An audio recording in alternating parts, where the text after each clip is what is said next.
You feel it, don't you? That quiet unease, a persistent whisper beneath the roar of what calls itself faith today. You've scrolled through countless feeds, listened to voices from towering steeples to digital pulpits, and yet, deep down, something in your spirit just doesn't quite settle. There's a hollowness where there should be depth, a polished performance where you desperately long for raw, unvarnished truth. You crave a space where the comfortable lies are stripped away, where authenticity isn't just a buzzword, but the very air you breathe. This isn't just another voice in the digital noise. This is a space carved out for lucidity, for what remains when everything else fades. We gather here in this quiet corner because you sense that the spiritual landscape of America, from its grandest cathedrals to its most intimate prayer groups, has shifted. You feel the subtle currents, the undercurrents that promise much but often deliver little of lasting substance. You've seen the trends, the fads, the movements that rise and fall, leaving behind a lingering question. Is this all there is? Is this the profound reality we were promised? Leonard Ravenhill, a prophet for his time and ours, once declared, "Sin has changed its face, but the altar remains without tears." Think about that. Not that sin has vanished from our streets, or even from within our sanctuaries. No, it has simply learned new disguises, become a master of adaptation. It has evolved, grown more subtle, more palatable, more insidious in its reach. In our modern age, sin often wears the mask of progress, of radical tolerance, of self-care without self-denial. It whispers its temptations not as outright rebellion, but as just this once, or everyone does it, or it's not hurting anyone. It presents itself as personal truth, as individual expression, as something that can be managed, negotiated, or even rebranded. You see it in the way ambition can be cloaked as divine purpose, in the way comfort is often mistaken for communion, in the way convenience the place's consecration. It's the subtle compromise, the comfortable lie, the gentle drift from the uncompromising truth. It's the constant affirmation that replaces true accountability, the shallow sentimentality that drains the power from genuine repentance. Sin has changed its face, yes. It looks less like outright rebellion and more like a gentle slide into indifference, a slow erosion of conviction. But the question echoes through the quiet places of your heart, through the sacred spaces we still dare to seek. What about the altar? Still, the altar waits. It waits for more than just a casual visit, more than a quick prayer, more than a superficial acknowledgement. It waits for something real, something costly. It waits for tears, genuine tears of brokenness, of surrender, of true repentance. Tears that speak of a heart laid bare, a will yielded. A life transformed not by outward show, but by an inward fire. Stay with us through this journey. By the end, you'll not only recognize the new face of this ancient adversary, you'll rediscover the enduring, transforming power of that sacred space, the altar. You'll understand why its tears or lack thereof define everything in your walk with the divine. This isn't a message for those content with a superficial faith.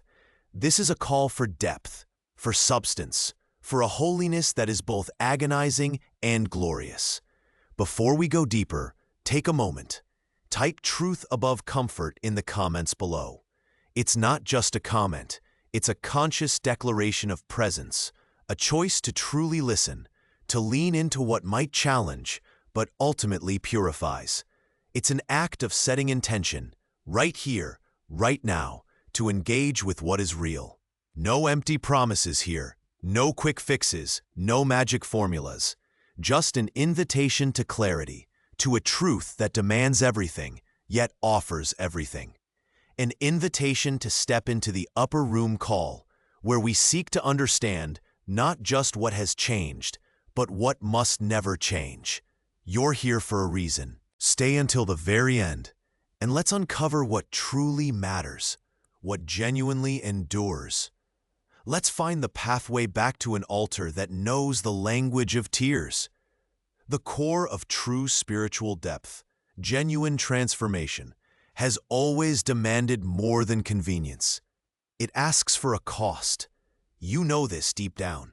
You feel the difference between an easy affirmation and a hard-won conviction. You sense the chasm between a faith that merely adapts to the culture and one that radically transforms it. This isn't about legalism or empty rules. It's about the undeniable reality that anything truly valuable requires a price. Think of those who truly moved mountains in faith, not just in America, but across the ages. The voices that echo through history, from the early American revivalists to the quiet, uncompromising saints. They weren't known for their comfort. They were known for their brokenness, their relentless pursuit of a holy God, often at great personal expense. Their altars were places of surrender, not just superficial sentiment. Today, we've perfected the art of spiritual consumption without spiritual cost. We stream sermons, we like inspirational quotes, we attend events, yet often, the private altar remains dry. We mistake intellectual assent for heart-wrenching surrender. We chase experiences, but shy away from the crucifying work of the soul. We want the blessing, but we resist the breaking. It means you can sit in a pew or watch a screen and feel nothing. It means you can sing the songs, but your heart remains untouched by their power. It means you can speak the language of faith, but live a life devoid of its transforming reality. It means you can pursue purpose and destiny without ever truly facing your own subtle sin. It means you can build an empire and tragically mistake it for the kingdom of God. It means you can avoid the pain of repentance and wonder why true, lasting joy eludes you. Is your faith merely a comfortable accessory, or the very core of your being, challenging every fiber? Are you truly seeking His presence above all else, or just a feeling of temporary peace? When was the last time your altar was wet with genuine, purifying tears? Do you mistake constant affirmation for true accountability, or convenience for a deep consecration? Are you settling for a subtle compromise, or striving for an uncompromising truth that demands everything? There's a countercultural truth, a profound paradox, waiting for you. It's an insight that cuts against the grain of everything our modern world, and even much of modern faith, tells you.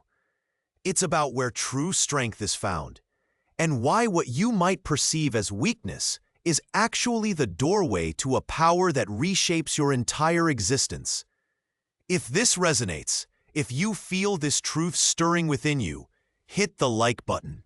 Not for me, but for the one who needs to hear this same challenging truth. It's a way of saying, this matters. Ensuring this message finds its way to other hungry souls, to those who are also tired of the superficial. Because even though sin has changed its face, the altar still waits. It waits for tears. It waits for you. You've been taught, perhaps, that strength means never showing weakness. That resilience means always standing tall, always affirming, always pushing forward. But there's a profound paradox, a countercultural truth, waiting to reshape your entire understanding of power, of presence, of what it means to truly live. It's an insight that cuts against the grain of everything our modern world, and even much of modern faith, tells you. We are told to manifest, to declare, to claim. We are rarely told to break. Yet the altar waits. It waits for the breaking. It waits for the moment you finally lay down the pretense, the performance, the carefully constructed image of strength, and simply allow yourself to be undone. This isn't about weakness in the world's eyes. It's about the doorway to a power that reshapes your entire existence. The power that comes when you stop trying to manage sin's new face and instead, you simply choose to seek his presence above all else. Imagine a CEO, renowned for her unshakable resolve, suddenly facing the brink of bankruptcy. Every strategy has failed. Every calculated risk has crumbled. In that raw, exposed moment, stripped of all her external markers of success, she doesn't find a new business plan. She finds a quiet, desperate surrender. She finds tears. And in that brokenness, a clarity emerges, a path forward that was hidden behind her own perceived strength. Or think of the parent, who for years has maintained an image of perfect control, perfect parenting, until one day, the facade cracks. A child's struggle, a personal failure, forces them to their knees, not in anger, but in utter helplessness. In that moment of profound vulnerability, admitting their own limits, they don't lose their authority. They gain a deeper, more authentic connection, a strength rooted not in control, but in humble love. This is the reinterpretation. This is the turning point. Sin has changed its face. Yes, it has become subtle, sophisticated, comfortable. But the altar, that ancient, sacred space, has not changed its demand. It still requires a heart laid bare. It still requires tears, not of self-pity, but of genuine, purifying brokenness. It still requires you to commit your heart to the fire of His truth, allowing it to burn away every facade, every subtle compromise, every comfortable lie you've clung to. It means you stop striving for an image of holiness and start pursuing its agonizing reality. It means you embrace the discomfort of truth, even when it exposes your deepest flaws. It means you choose to be broken, not to be weak, but to be strong in a way the world cannot comprehend. It means you let go of what you think you should be to become what you truly are meant to be. It means you allow the fire of His presence to consume the pretense, leaving only pure gold. This is not a call to despair. It is a call to power, to an authentic, consuming presence that only begins when you stop trying to be enough on your own. It is a call to a holiness that is both agonizing and glorious. It's choosing to walk this path daily, identifying one area of subtle resistance and consciously choosing surrender, seeking true accountability, not just affirmation. If this truth resonates, if you feel this shift stirring within your spirit, take a moment. In the comments below, type "truth over pretense." Let it be a public declaration of an intimate decision, a commitment to peel back the layers, to choose the raw, unvarnished reality over the polished, comfortable lie. This isn't just a phrase, it's a vow to yourself, to your journey, to the one who waits at the altar. And if this message has pierced through the noise, if it has brought clarity to something you felt but couldn't name, share it. Think of one person, just one, who needs to hear this today. Not for numbers, but because you care, because you believe they also yearn for something deeper than superficial faith. Send it to them directly. It's an act of love, an extension of this very call. This journey, this upper room call, is not a solitary endeavor. It's a shared ascent. It's a community of souls who understand that true transformation is not found in isolation, but in collective pursuit, challenging each other to live out a holiness that is both agonizing and glorious. If you are ready to walk this path with us, to step into a continuity of practice and deeper consecration, then subscribe to the Upper Room Call. It's more than just a button. It's an agreement to keep seeking, to keep digging, to keep coming back to the altar. There are practical, simple steps waiting for you, steps you can take tomorrow to begin living this truth. But what does it truly mean to live this truth? It means facing the agonizing reality of holiness. It's agonizing because it demands a daily dismantling of what feels comfortable, of what we've built around ourselves for protection, for ease, for an illusion of control. It's the constant, quiet work of identifying those areas of subtle resistance within you, those corners of your heart where you still hold back, where you cling to a comfortable lie instead of embracing the consuming fire of His truth. You see, sin's new face isn't always a dramatic fall.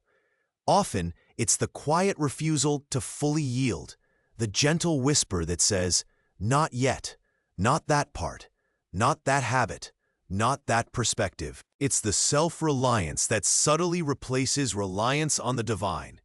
It's the pursuit of personal ambition, cloaked in spiritual language, that keeps your gaze fixed on your own kingdom rather than His. It's the fear of true vulnerability, the fear of being truly seen, that keeps you from the breaking point where real power is unleashed. This is where the agonizing part of holiness truly begins.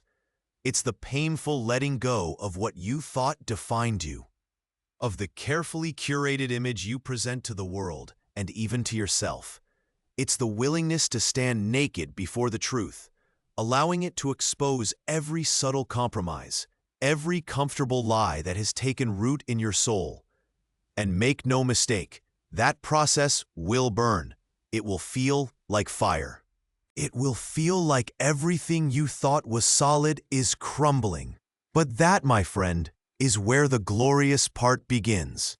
For in that burning, in that stripping away, you find an unshakable foundation. You find a freedom that no external circumstance can ever touch. You discover a strength that isn't your own, a power that flows from utter surrender. This is the glorious paradox.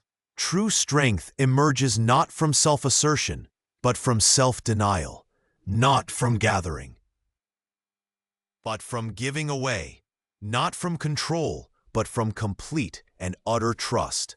Are you willing to embrace this burning? Are you ready to let go of the subtle resistance that keeps you from the fullness of His presence? Do you truly desire true accountability over mere affirmation, even if it means confronting uncomfortable truths about yourself? When was the last time you actively chose surrender in an area you desperately wanted to control? This is not a path for the faint of heart, nor for those who chase fleeting feelings. This is a journey of deep consecration, a deliberate choice to walk a path of holiness that refines you like gold in the fire. It's a commitment to seek His presence above all else, to carve out a sacred space daily where the noise of the world is silenced and only His voice remains. It's understanding that though sin has changed its face, the altar remains, waiting for your heart, waiting for your tears, waiting for you to truly break before Him. And as you do, you will find not condemnation, but the consuming, transforming presence of a holy God. You will step into a reality where every facade is burned away, every subtle compromise exposed, every comfortable lie shattered, leaving only the pure, unvarnished truth of who you are meant to be. This is the upper room call. This is our shared journey. We choose this path not because it is easy, but because it is real. We choose it because we understand that true transformation is not a solitary endeavor, but a collective ascent towards deeper consecration. We walk together, not merely as listeners, but as doers of the Word, challenging each other to live out the holiness that is both agonizing and glorious. This path we speak of, this holiness, both agonizing and glorious, isn't a theoretical concept. It's the very fabric of your daily existence, woven into every choice, every quiet moment. The agonizing part? It's the deliberate, often painful, choice to confront the subtle resistances that linger within you, those deeply ingrained patterns that keep you from full surrender. It's the quiet whisper that tells you to hold back, to protect your image, to prioritize your comfort over the consuming fire of His truth. This isn't about grand public failures, but the intimate, unseen battles. It's the moment you choose humility over defensiveness when confronted, or generosity over hoarding when resources are tight. It's recognizing the self-reliance that subtly replaces reliance on the divine, the pursuit of personal ambition cloaked in spiritual language, keeping your gaze fixed on your own kingdom rather than his. You see, the new face of sin thrives in these subtle spaces. It doesn't demand you abandon faith. It asks you to dilute it. It doesn't call for outright rebellion.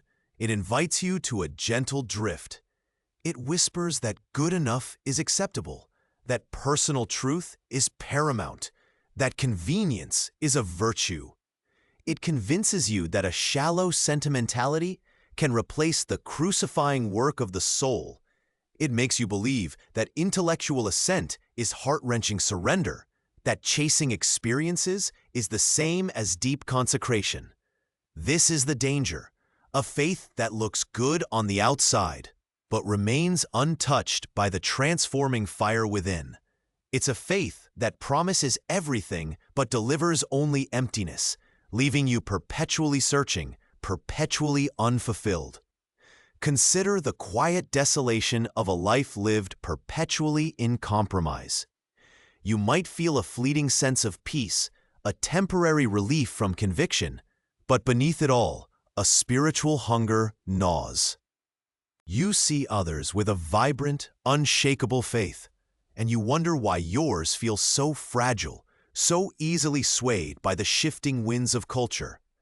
It's because the altar remains without tears. The true cost of avoiding genuine brokenness is not just a lack of power. It's a profound spiritual poverty. It's the inability to truly connect with the divine, to experience the consuming presence that transforms. You become a hearer only, never a doer, always learning but never truly arriving at the knowledge of the truth. And what then of the altar? If it remains dry, if your heart never truly breaks before him, what then? You might gain the world's approval, build an impressive platform, even gather a following, but you will miss the consuming presence. You will miss the profound freedom that comes only from being utterly undone.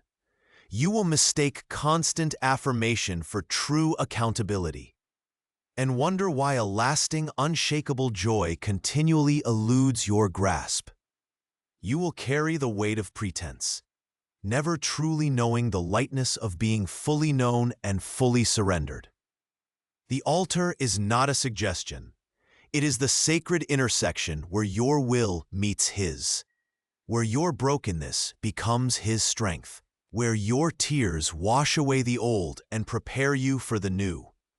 How often do you find yourself defending a position, a habit, a comfort, knowing deep down it's a subtle compromise? What part of your meticulously crafted self-image are you most afraid to lay down? Do you genuinely believe that true power comes from control, or from a posture of complete trust and yielding? When was the last time you allowed yourself the vulnerability of honest, gut-wrenching brokenness, not just for show, but in the quiet solitude of your own heart? Can you honestly say your faith is costing you something? Or is it merely enhancing your existing life without truly transforming it? This is the unwavering truth. Though sin has changed its face, the altar remains. It stands as an immutable landmark in a shifting spiritual landscape. It demands the same radical honesty, the same profound surrender, the same purifying tears it always has. It waits for you to choose to commit your heart to the fire of his truth, allowing it to burn away every facade, every subtle compromise, every comfortable lie you've clung to. It waits for you to identify one area of subtle resistance and consciously choose surrender, seeking true accountability, not just affirmation. It waits for you to truly break before him, not out of fear, but out of a deep, unyielding desire for his consuming, transforming presence. This is not a call to despair. It is a call to power, to an authentic, consuming presence that only begins when you stop trying to be enough on your own. It is a call to a holiness that is both agonizing and glorious. It is a call to step away from the noise, to silence the external demands, and to listen for the quiet, insistent voice that calls you deeper. It's a call to the kind of transformation that touches every corner of your life, reshaping your priorities, your relationships, your very understanding of purpose. It's a choice to stop living on the surface and instead to plumb the depths of what it means to be truly consecrated. This is the preparation.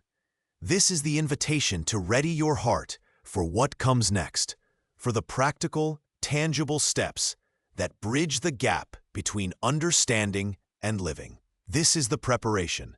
This is the invitation to ready your heart for what comes next, for the practical, tangible steps that bridge the gap between understanding and living. The journey we've walked together has unveiled a profound truth. Though sin has changed its face, becoming subtle, comfortable, and often cloaked in the guise of progress, the altar remains. It stands as an immutable landmark in a shifting spiritual landscape.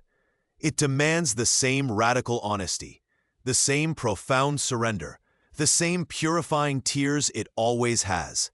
It waits for you to choose to commit your heart to the fire of His truth, allowing it to burn away every facade, every subtle compromise, every comfortable lie you've clung to.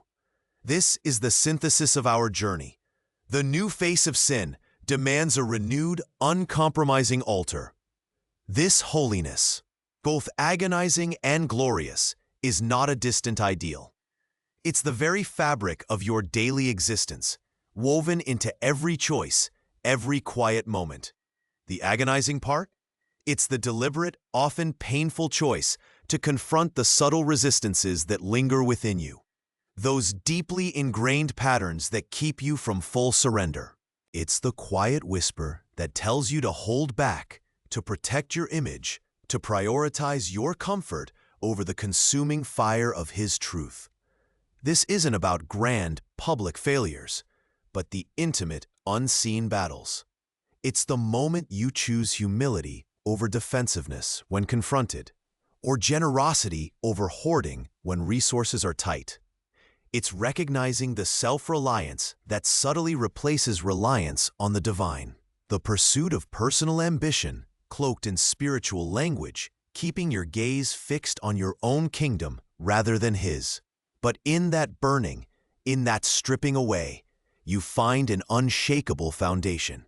You find a freedom that no external circumstance can ever touch.